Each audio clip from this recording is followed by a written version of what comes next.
আজ আমি বানাবো আমিষ ঘুগনি। এখানে নিয়ে নিয়েছি জিরে, মৌরি, এলাচ, দারচিনি, তেজপাতা, শুকনো লঙ্কা।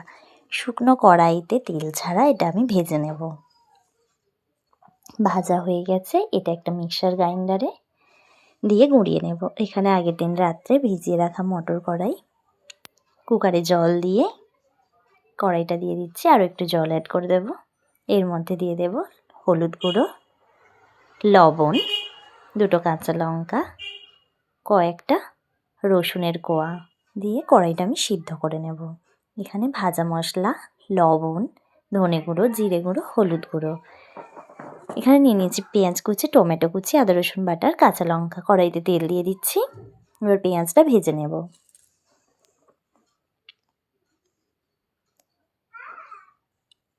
পেঁয়াজটা ভাজা হয়ে গেছে, এর মধ্যে দিয়ে দিচ্ছি আদা রসুন বাটা। এটাও ভালো করে ভেজে নেব। এবার দিয়ে দেবো কাঁচা লঙ্কা, টমেটো কুচি দিয়ে ভালোভাবে ভেজে নেব। এদিকে যে পেস্টটা রেখেছিলাম, এটা একটা পেস্ট বানিয়ে নেব গুঁড়ো মশলাটার। আর দিয়ে দেবো একটু লঙ্কা গুঁড়ো।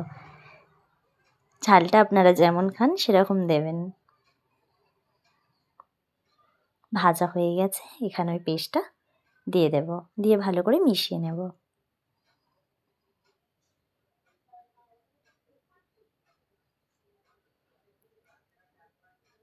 বেশ ভালো মতো ফুটে গেছে, এবার দিয়ে দেব সিদ্ধ করে রাখা কড়াই, দিয়ে এটা ভালো করে মিশিয়ে নেব। আর দিয়ে দেবো আরও কিছুটা ভাজা মশলার গুঁড়ো।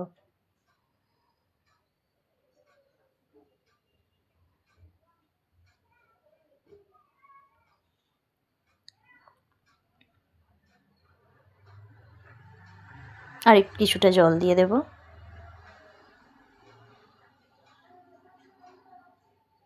রসুনগুলো ঘেঁটেই আছে, একটা দুটো যদি থাকে আপনারা খুন্তির সাহায্যে এইভাবে ঘেঁটে মিশিয়ে দিতে পারেন। এবার দিয়ে দেব ধনে পাতা, দিয়ে অল্প একটু ফুটিয়ে নেব।